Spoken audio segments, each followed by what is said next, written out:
What's up, y'all? Thomas coming back at you from SNB. Title of this one is gonna be, I don't know, what a fucking joke this market is. So what do we get today? Today we get a huge gap up, big old gap up here.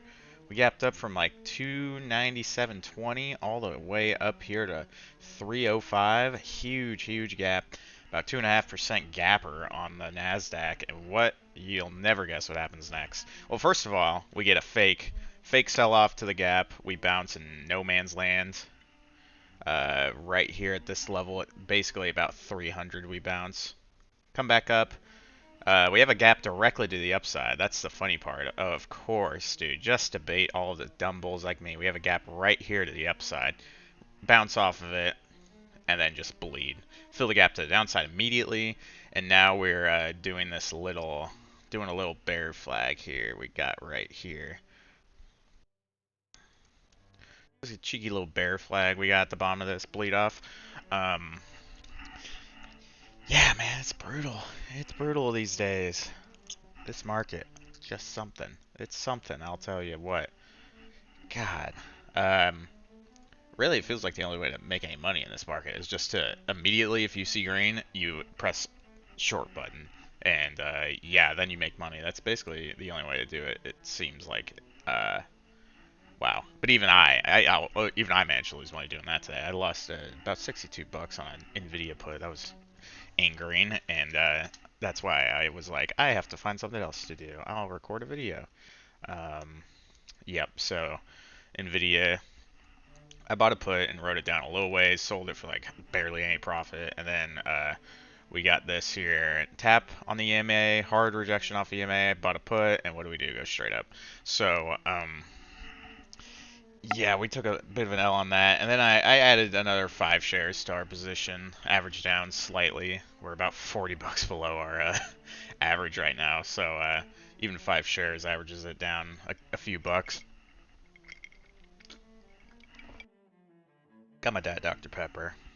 Um, yeah, so just another day of just like, really, wow, that's possible. So we have Upstart missing earnings terribly, down 60% today. Um, SoFi is still halted. It seems like they leaked their earnings somehow, and yeah, they're not good. And with Upstart being down 60%, that's a sympathy. So we got SoFi below $5 right now. I mean, any small cap you can think of. DraftKings down again. Oh yeah, Coinbase is down another casual 10%. Um, whoa. Open Door down about 10%. It's all SPACs across the board are just doo-doo. Space is probably down at least 5%. Oh, yep. So just another one of those days. Um, yeah, it's almost comical at this point. How I mean, they just keep giving us this chop, but then inevitable downside. Like look at the daily RSI. It never gets oversold. They're playing it perfectly. It never gets oversold because they throw in these little gap up, just a meaningless gap up. They throw that right into the mix, and that just keeps it. Look at that. The RSI was that oversold on the hourly. So what do? Oh, let's throw in a gap up, and then now the RSI isn't oversold, so they can short it back down. It's ridiculous. It's crazy the games they're playing. These hedges are leveraged to the tits and shorts. Um, yeah. So um, I think I'm probably done for the day. It wasn't like terrible, but my first trade I bought a Facebook call. So um, I'll show you what I was seeing, why I was convinced. So we got the gap up. Facebook fills its gap to the downside immediately, and I saw it was bouncing off of that, and it came up and broke this level, or it tested it. And no, I bought the call right here as it broke it. So we got this red candle back down. Of course, that made me sell. And then what we do? We got a big old green candle, so that one could have been a $50 profit, was a $50 loss. Rip. After that, I go to the NASDAQ, and I'm like, what is the NASDAQ doing? Right after I sold that one, another rule I need to have is not instantly enter another trade right off the get-go, because then I see the NASDAQ, we're ripping up, we break VWAP, we tap off the EMA, we got the goose, and we have a gap to fill the upside. So what do? Buy a call at the literal tippy top. If I would buy a put, we're money. But oh no, bought a call tippy top thinking we'd fill the gap, but I forgot. In this market, gaps only downside gaps get filled, no upside. Um, yep. So that's how that went, and then I frustratingly bought a put, and that actually made me some money, so that was alright. But then we had that Nvidia put I talked about earlier that kind of scorched me. So yeah, it's. I mean, I said it yesterday. This would probably be a choppy day, and I probably should have just been pretty hands off on it. I mean, obviously the only big move was literally the only good trade would have been this rejection of the gap, and I am just too much of a dumb bull to have envisioned that because I thought like this was some big selling right here, and then we got some big buying off it. So I'm like, oh shit, there's actually buyers today.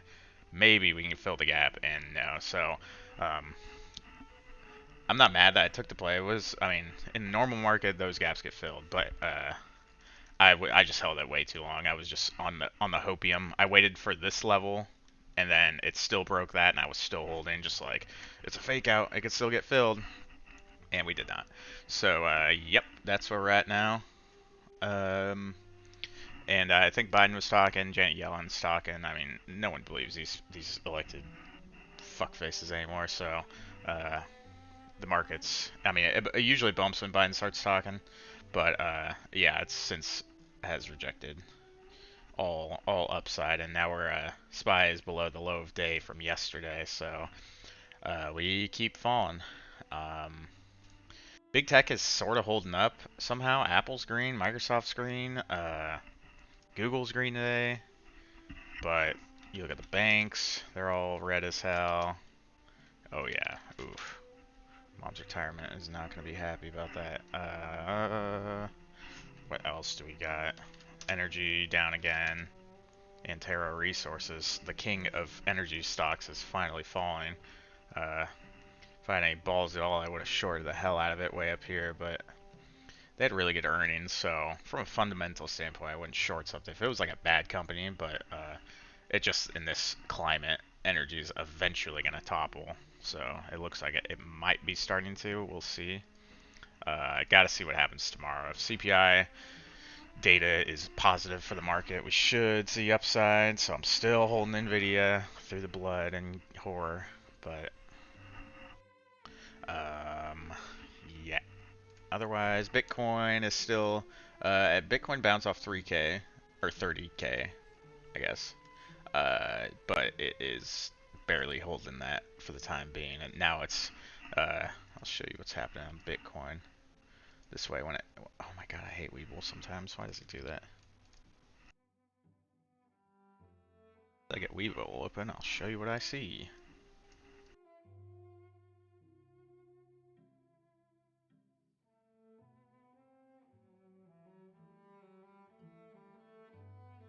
There we go. SoFi still halted. It's crazy. So now on the hourly here, we're getting a pretty picture perfect bear flag on Bitcoin. Another one. So we're about to break out of that. It looks like we've tested it thrice, and now we're going for the fourth one here on the hourly. So gonna watch out for that. I still think Bitcoin topples with the Nasdaq. I mean, the Bitcoin and the Nasdaq are literally, they move almost exactly alike. Bitcoin's just up on the day because technically on Webull the day rolls over down here, so it like the day started at basically 29,000, so it's up a little bit, but don't see that holding up if the rest of the market doesn't. Yeah, it's just I mean, I feel like a broken record at this point. I come on here and I say, we're in a recession, and then I I come on back on the next day and it's like, oh, it still looks like that recession's still happening, so, yeah. Hey, we got Blink as green somehow today. And the semis are, I mean, Nvidia, it's still holding up. AMD's red today, but Nvidia's still holding up good. I think it could see an earnings run up if the market should allow it. It's not going to do that unless the Nasdaq actually goes up with it. But just some crazy moves. I'll show show you Microsoft. I mean, you see movement like this. So this is what happened last weekend. You see like I hate these morning gap ups because there's just nothing behind it. It's all just a futures market. And when the actual stock market opens up, you see what the market actually thinks. So you get Microsoft at a huge gap up from 265 all the way to 271, and then just immediately sold off. So you see this kind of price action tells you there's no buyers, only sellers, only sellers for now. Maybe some buying tomorrow after CPI, but um, yeah. So I mean, I know it's a shitty like everything's going down, but I know these bear market rallies, they are insane. They're like crazier than bull market rallies. Like bear market rallies, things can go straight up for an absurd, like we saw in the end of March what a bear market rally looks like. And so I always have that in mind when I see something like this, where I see like violent selling, but then it bottoms, and we get a bounce up, uh, and then especially when there's gaps to the upside, like Microsoft couldn't even fill its gap. Uh, yeah, so that's what I'm usually thinking when I jump into a call on this kind of action, but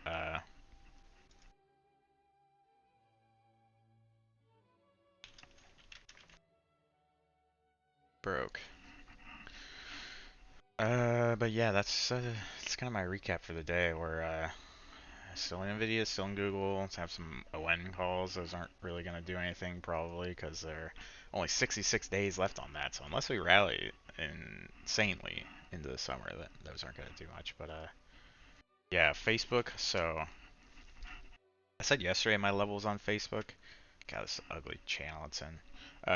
Yesterday I said watch for the retest of 200. So um, we tested 200 up here on the opening, bounced off it, tested it, broke it. So that's why I got super long. But now I see that obviously 202 is like a huge no-no for Facebook. So that's appears to be the top, and it filled its gap just barely. So that was another move. That was another reason I took that call. But it looked like it wasn't gonna fill it, so I sold, and of course it did. But anyways, it looks like that's going to be resistance. It also tapped this 200 simple moving average on the 5 minute, so watching out for that. But it looks like 200 is the move or the level to break for Facebook. And then we did get oh wow, it bounced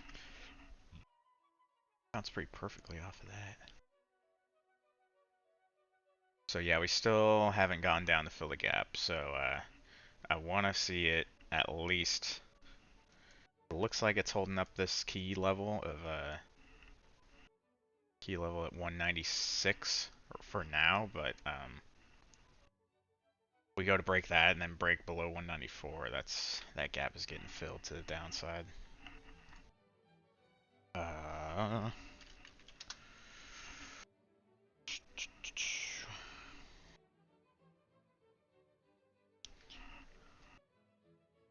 yeah, it's looking like everything's kind of in a bear flag right now. I don't know. I fully expect if they allow today to be green, that it's just more. I mean, at this point, I have to see some convincing upside for me to not completely faithlessly assume that every Green Day is now just a day for the RSI to cool off, like down here, just to keep it cool. Because if it like right here on these two red days, if you got another red day, that should have been oversold, and then that's when buyers step in. But buyers won't step in if they see that that shit's never getting oversold. So uh, that's where we're at for that. Just assume the worst until there's a reason for anything to go up, which could be tomorrow. So yeah, that's where we're at. We got a pretty clear resistance here on the Nasdaq, this trend line. So we've tested that 3 times and bounced off of it. Uh, right now, we'd probably retest it. It'd probably be like 310 would be the test of that by the time we're back over here. So if we break that, I mean, we tested it 3 times. Usually a 4th test should be a break of that. But yeah, we'll see where that goes. See about that. Oh, we'll get one of these bear market rallies eventually. Unless this is the cliff that we're about to fall off of. But yeah. it's frustrating because every day I'm like, I'm too late to go short. I'm too late. I cannot short Coinbase. Coinbase is at $80. How could I short it right now? Then next day another 10%, like nothing. It just is like everything is so low. How can I possibly short anything right now? It's just ridiculous. Every EV are all down. Tesla's sort of green today. Um, yeah, but see what tomorrow brings.